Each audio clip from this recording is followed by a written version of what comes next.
Guys, कैसे हो आप सभी। मैं हूं नेहा। आशा करती हूं अच्छे होंगे।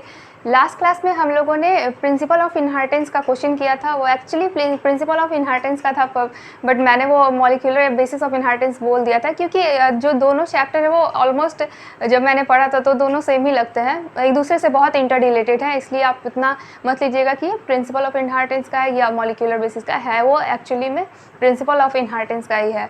तो इस क्लास में मैंने प्लांट फिजियो का लिया है ये क्वेश्चन। ये इसी बार नीट 2022 में पूछा है। ये यहाँ मैं लिख दे रही हूँ, नहीं लिखा है मैंने, नीट 2022, ठीक है। ये इसी बार का पूछा गया है। तो चलिए इस क्वेश्चन को सॉल्व करते हैं, ठीक है। तो बोल रहा है, ये क्वेश्चन क्या बोल रहा है, read the following statement about vascular bundles, ठीक है। क्या बोल रहा है कि read the following statement about vascular bundle. तो वैस्कुलर बंडल के बारे में अगर आप लोगों ने पढ़ा है तो अच्छी बात है, अगर नहीं पढ़ा है तो मैं बताती हूँ। वैस्कुलर बंडल होते क्या है कि जाइलम एंड फ्लोएम होते हैं। ये होते क्या है कि प्लांट में जो कॉम्प्लेक्स टिश्यू होते हैं उसके अंदर जाइलम एंड फ्लोएम होते हैं।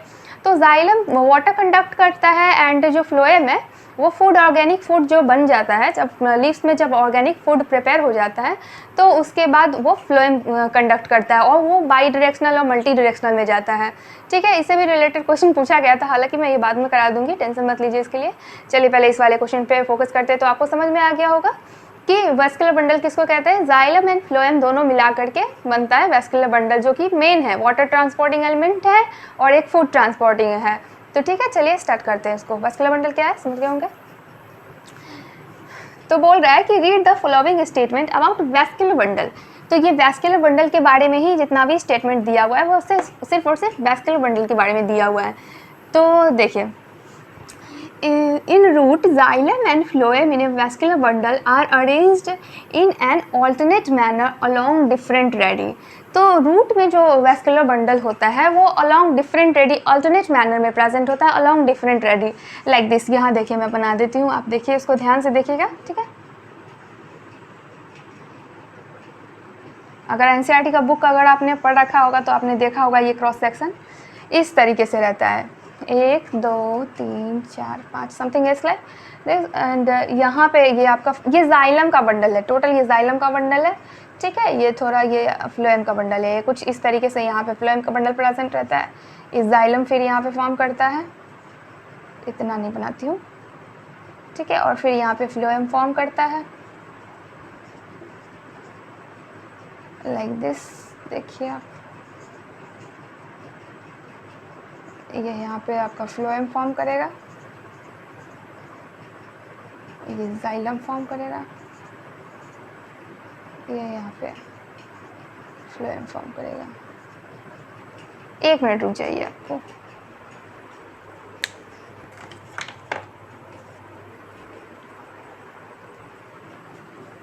तो ये देखिए, ये जाइलम जो है ये मैं आपको ब्राउन कलर से मार्क कर देती हूँ, क्योंकि ये जाइलम का कलर जो होता है वो ब्राउन कलर ही देता है जनरली, ये ब्राउन कलर का होता है, ठीक है। और ये जो आपका फ्लोएम है ये बहुत हद तक एनसीईआरटी बुक में वॉयलेट या ब्लू कलर से शो करा हुआ है, तो मैं ये शो कर देती हूँ, आप कंफ्यूज नहीं होना कि कौन सा जाइलम है कौन सा फ्लोएम है, ठीक है। ये रूट का है, ये स्टेम का नहीं है, ये कन्फ्यूज़न। ये एक्चुअली हुआ क्या है कि एनसीईआरटी में फिगर वाइज इसको दिया हुआ है, बट स्पेशली पॉइंट आउट करके कुछ क्लियर नहीं दिख रहा है। बहुत ज़्यादा ध्यान से देखने पर आपको ये समझ में आएगा कि ये फ्लोएम है, ये जाइलम है, और इसमें जो बनता है कैम्बियम वो रिंग स्ट्रक्चर का होता है, और sorry baby, complete continuous baby ring रहता है। ऐसे देखिए इस तरीके से बनता है, जैसे यहाँ से गया कैम्बियम, यहाँ से आया, यहाँ से आया, ठीक है, एंड देन यहाँ से आया, यहाँ से आया, यहाँ से आया, यहाँ से आया, और यहाँ के मैच कर गया। और ये जो धीरे धीरे है, ये धीरे धीरे धीरे जब सेकेंडरी ग्रोथ होता है, जब ये कट करता है जाइलम को कट करता है, तो धीरे धीरे धीरे धीरे ये यहाँ पहुँच जाता है, इधर से ये यहाँ पहुँच जाता है, इधर से यहाँ और इधर से यहाँ, और धीरे धीरे धीरे धीरे राउंड में कन्वर्ट हो जाता है। ये पूरा ऐसे राउंड हो जाता है, ठीक है। बुक में अगर आपने देखा होगा तो आप ये मार्क्स कर सकते हो, ये चीज़ दिया हुआ है, बट बुक में देखना थोड़ा सा टफ होता है, फिगर पे कंसंट्रेट करना। इस तरीके से बन जाता है लास्ट में जब कैम्बियम फॉर्म करता है, तो ठीक है। तो ये क्या है आपका, in root xylem and the phloem in a vascular bundle are arranged along, क्या बोल रहा है, arranged along different, arranged in an alternate manner along different radii. तो देखिए ये ऑल्टरनेट मैनर ही तो है, जाइलम यहाँ है, फ्लोएम यहाँ है, जाइलम यहाँ है, फ्लोएम अलग। तो क्या होता है कि अल्टरनेट सब लोग अलग अलग प्रेजेंट है, कोई एक पर्टिकुलर पॉइंट पे एक दूसरे से मैच नहीं कर रहा है, इसलिए ये अल्टरनेट मैनर में अगर मैं ये ट्री ले लेती हूँ तो ये देखिए, ये अगर यहाँ एक लीफ प्रेजेंट है, यहाँ एक लीफ प्रेजेंट है, यहाँ एक लीफ प्रेजेंट, तो ये अल्टरनेट मैनर है, सब लोग अलग अलग जगह पे प्रेजेंट है। और अगर यही दूसरा ट्री ले लेती हूँ, उसमें यहाँ पे एक पत्ता है और यहाँ पे एक लीफ है, तो ये दोनों एक ही पॉइंट पे एक ही जगह से दोनों निकले हुए हैं। ये आपको मॉर्फोलॉजी में पढ़ना ही है, प्लांट की मॉर्फोलॉजी में। हालांकि यहाँ पे अभी आप समझ लीजिए कि ये इसको बोलेंगे ऑपोजिट बोलेंगे, इसको ऑल्टरनेट बोलेंगे, तो सब लोग अलग अलग जगह पे प्रेजेंट है। जाइलम अलग है, फ्लोएम अलग है, जाइलम अलग है, फ्लोएम अलग है, और ये कंप्लीट बाद में कंटिन्यूस बेबी रिंग फॉर्म कर देता है। ठीक है, तो ये सही है इसका। In roots xylem and phloem in a vascular bundle are arranged along in an alternate manner, देख सकते हैं ऑल्टरनेट मैनर में प्रेजेंट है, अलॉन्ग डिफरेंट रेडियस। तो रेडियस अगर मान लीजिए ये सर्कल है तो इसका रेडियस कौन सा होगा, ये रेडियस होगा, ये रेडियस होगा, ये रेडियस होगा, ये रेडियस होगा। तो ढेर सारे रेडियस मिला के क्या बोल, उसको हम लोग क्या बोल सकते हैं, ढेर सारे रेडियस को ऑब्वियसली रेडी बोलते हैं। तो alternate manner along different radii, तो ये हमारा स्टेटमेंट करेक्ट हो गया। ठीक है, बी में देख लेते हैं क्या कह रहा है। Conjoint closed vascular bundle do not possesses cambium, और एब्सोल्युटली ट्रू है, क्योंकि जो स्टेम होता है, ठीक है, उसमें इस टाइप का कैम्बियम प्रेजेंट होता है, कैम्बियम बोलिए, सॉरी, वेस्कुलर बंडल प्रेजेंट होता है। ठीक है, तो जनरली क्या बोल रहा है, कॉन्जॉइंट क्लोज्ड, तो कॉन्जॉइंट क्लोज्ड वेस्कुलर बंडल जो होता है, तो आपने देखा होगा धान का पेड़ देखा होगा, गेहूं का पेड़ देखा होगा, तो वो लोग उतना मतलब वो सारे पेड़ उतने मजबूत नहीं होते, क्योंकि उसमें इसलिए क्योंकि उसमें क्या बोलते हैं, सेकेंडरी ग्रोथ नहीं होता है, कैम्बियम प्रेजेंट ही नहीं रहता है, गर्थ में वो लोग बढ़ता ही नहीं है। जैसे इतना अगर उसका तना इतना मोटा है, ठीक है, तो अगर वो जैसे धान का पेड़ देखा होगा, तो आपने कभी देखा है कि धान का पेड़ इतना बड़ा होता है, इतना उसका गर्थ होता है, नहीं ना, अब कभी नहीं होता है। वो बड़े बड़े ट्रीज़ का होता है, एंजियोस्पर्म्स जिम्नोस्पर्म्स में होता है, तो वो मोनोकॉट है। ठीक है, और एंजियोस्पर्म जिम्नोस्पर्म्स जनरली डाइकॉट में आते हैं, डाइकॉट रेडस। ये मैं मॉर्फोलॉजी में क्लियर करूँगा तो आपको समझ में आएगा। ठीक है, बस अभी आप इतना समझ लो कि मोनोकॉट जो रहता है उसमें मोनोकॉट जो होता है वो ज़्यादा मजबूत नहीं होता है, डाइकॉट जो रहता है वो ट्री टाइप का फॉर्म करता है, उसके अंदर वेस्कुलर कैम्बियम होता है जो कि सेकेंडरी ग्रोथ को परसिस्ट करता है, इंसिस्ट करता है। ठीक है, उसके बाद होता क्या है कि मतलब उसके वजह से कैम्बियम की वजह से सेकेंडरी ग्रोथ होता है, और प्लांट जो है मतलब गर्थ में इंक्रीज करता है, मोटा होता है उसका तना, और ट्री फॉर्म करता है। और जान ही सकते हैं कि ट्री कितना मजबूत होता है। ठीक है, तो यहाँ पे कह रहा है कि कॉन्जॉइंट क्लोज्ड, तो क्लोज कहने का क्या मतलब, मान लीजिए कि वेस्कुलर ये यहाँ बना दे रही हूँ, ठीक है, ये यहाँ ऐसा कैम्बियम है, ठीक है, कैम्बियम नहीं, वेस्कुलर बंडल है। ठीक है, तो इसमें अगर ये कैम्बियम का जो रिंग होता है इस टाइप का, अगर ये नहीं पाया जाता है, तो इसको क्लोज्ड बोलते हैं। क्योंकि ये क्लोज्ड इसलिए बोलते हैं क्योंकि ये सेकेंडरी ग्रोथ को ये नहीं कर सकता, इंसिस्ट नहीं कर सकता है, नहीं ये कर ही नहीं सकता है सेकेंडरी ग्रोथ, क्योंकि इसमें कैम्बियम है ही नहीं। तो इसलिए conjoint closed vascular bundle do not possesses cambium. ठीक है, कॉन्जॉइंट है, क्लोज्ड है, क्लोज्ड कहने का मतलब यहाँ पे कोई सेकेंडरी ग्रोथ नहीं हो सकता है, क्योंकि यहाँ पे कैम्बियम नहीं है, तो डू नॉट पोजेस कैम्बियम। ठीक है, तो ये आपका स्टेटमेंट सही हो जाएगा, क्योंकि कॉन्जॉइंट क्लोज्ड है, vascular bundle do not possess cambium. जो क्लोज्ड वाला रहता है वो कैम्बियम पोजेस नहीं करता है। In open vascular bundle cambium is present between xylem and the phloem. और अब ये देखिए इसके जस्ट ऑपोजिट में दे दिया, अभी मैंने समझाया जो प्लांट सेकेंडरी ग्रोथ को इंसिस्ट करता है, जिसमें सेकेंडरी ग्रोथ होता है, ठीक है, उसमें ही कैम्बियम पाया जाता है, और कैम्बियम की वजह से ही धीरे धीरे करके मतलब जो सेल को कट ऑफ करते हैं towards centre and towards the periphery, ठीक है, तो धीरे धीरे करके वो लोग मैच्योर कॉम्प्लेक्स होते जाते हैं। ठीक है, मैच्योर्ड हमेशा के लिए परमानेंट होते जाते हैं, और धीरे धीरे एक कॉम्पैक्ट मास फॉर्म कर देता है, जो कि एक ट्री का जो स्टेम देखे होंगे अब, इतना मोटा स्टेम होता है, वही कैम्बियम की वजह से ही वो गर्थ में इंक्रीज करता है। ठीक है, तो ये ऑब्वियसली सही ही होगा। इन ओपन वेस्कुलर सिस्टम, ये ओपन है क्योंकि इसमें जाइलम है, ये सेकेंडरी ग्रोथ कर सकता है, इसलिए ये ओपन है। ठीक है, cambium is present between xylem and phloem, xylem और फ्लोएम के बीच में कैम्बियम प्रेजेंट होता है, और ये होता है किसमें, डाइकोट स्टेम में, जो कि होता है जिम्नोस्पर्म एंजियोस्पर्म्स में। ठीक है, तो ये भी आपका स्टेटमेंट करेक्ट हो गया। Present between xylem and phloem, हाँ प्रेजेंट होता है, ठीक है। The vascular bundle of dicot stem possesses endarch protoxylem. तो क्या कह रहा है कि vascular bundle of dicot stem का जो वस्कुलर बंडल होता है, ठीक है, वो इंडार्च प्रोटोजाइलम फॉर्म करता है। चलिए देखते हैं कैसे इंडार्च प्रोटोजाइलम फॉर्म करता है।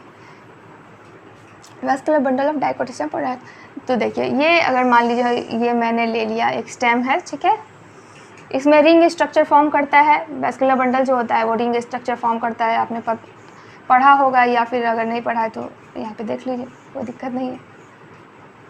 ये रिंग स्ट्रक्चर फॉर्म करता है। ये भी एग्ज़ाम के पॉइंट ऑफ व्यू से बहुत इंपॉर्टेंट हो सकता है कि रिंग स्ट्रक्चर, जो स्टेम का जो वस्कुलर बंडल है वो रिंग स्ट्रक्चर फॉर्म करता है, ठीक है। रिंग स्ट्रक्चर देख सकते हैं इस तरीके से कैम्बियम होता है, और सॉरी कैम्बियम यहाँ प्रेजेंट होता है,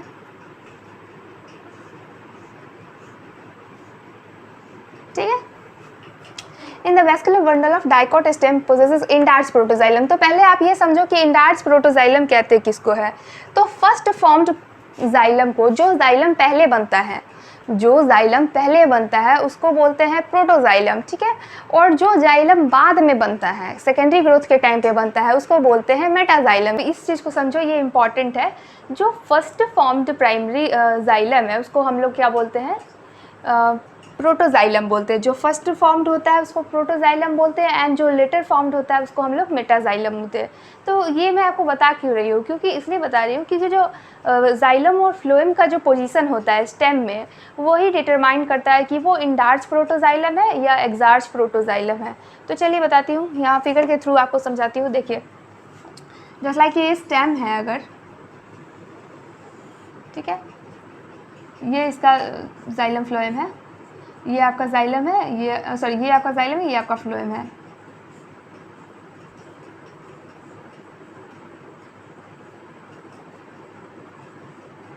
ऐसा ढेर सारा रहता है, बस आप समझ लो, बना ही देती हूँ, ठीक है।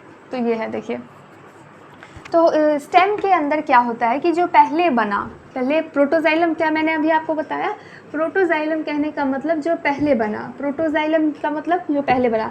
तो पहले बना जो प्रोटोजाइलम वो आएगा कहाँ, यहाँ सेंटर के पास आ जाएगा, और जो बाद में बना है, जो लेटर में बना है, बाद में बना है, वो पेरिफेरल रीजन पे ही रह जाएगा, वो इस तरीके से पेरिफेरल रीजन पे ही रह जाएगा। तो ठीक है, उसको क्या बोलेंगे, इस टाइप के प्रोटोजाइलम और मेटाजाइलम के अरेंजमेंट को हम लोग क्या बोलते हैं, इसको बोलते हैं इंडार्च बोलते हैं, ठीक है। जो कि किस में पाया जाता है,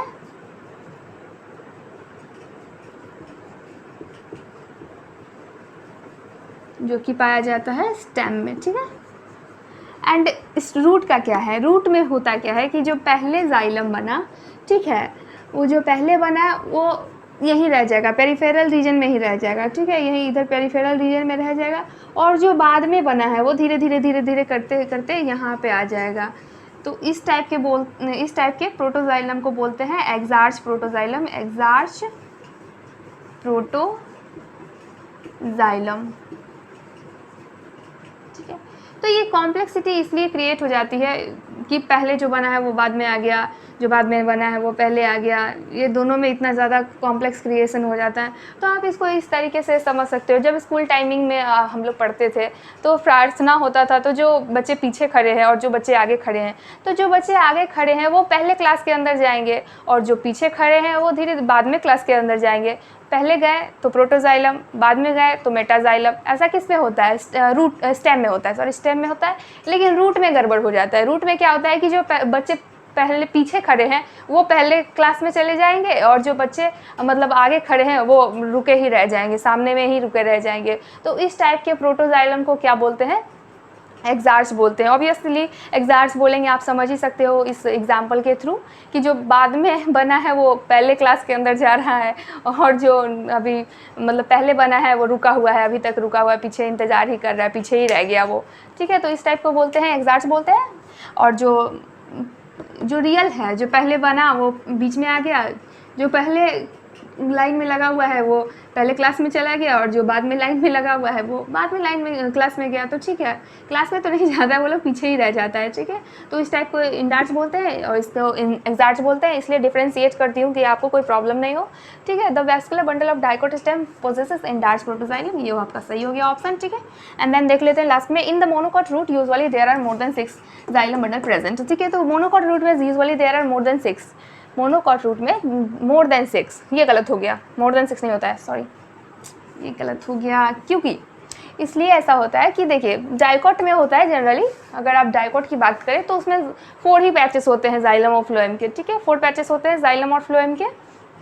एंड मोनोकॉट में होता है कि 4 से ज़्यादा, यानी 5 6 तक, 6 तक होता है, उसको हम लोग पॉलीआर्च बोलते हैं, मोर देन 6 नहीं होता है। यहाँ पे आपका स्टेटमेंट में बोल रहा है क्या कि more than 6, in monocot root usually there are more than 6, यही गलत है, मोर देन 6 नहीं होता है, मोर देन 4 होता है, 5 6 तक जाता है जिसको हम लोग पॉलीआर्च बोलते हैं, मोर देन 6 नहीं होता है, ये गलत हो गया स्टेटमेंट, ये आपका रॉन्ग हो गया, ठीक है।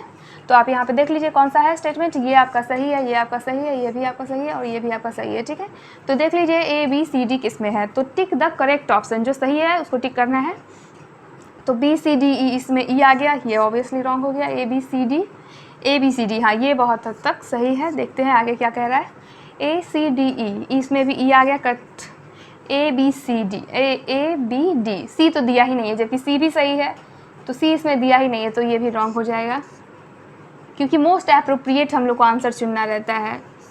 ये लेवल टफ कर दिया गया है, पहले ऐसा नहीं था, मोस्ट एप्रोप्रिएट आंसर चुनने का कोई ऐसा रीज़न नहीं था, बट ये धीरे धीरे लेवल टफ कर किया जा रहा है, तो इस वजह से हम लोग को मोस्ट एप्रोप्रिएट आंसर, अगर कोई बच्चा ये सोचे कि ये भी सही है, ये भी सही है, ये भी सही है, तो ये ऑप्शन होगा, तो नहीं, ऐसा नहीं है, ये ऑप्शन भी सही है और इसमें ये नहीं पाया जा रहा है, इसलिए मोस्ट एप्रोप्रिएट ऑप्शन यही है और यही सही होगा, ठीक है, गलत नहीं लगाइएगा, ठीक है। ठीक है, तो आपको ये वीडियो कैसा लगा मुझे कमेंट में बताइए, खुश रहिए और अपने मम्मी डैडी को भी खुश रखिए। मिलते हैं अगले क्वेश्चन में, तब तक के लिए बाय बाय।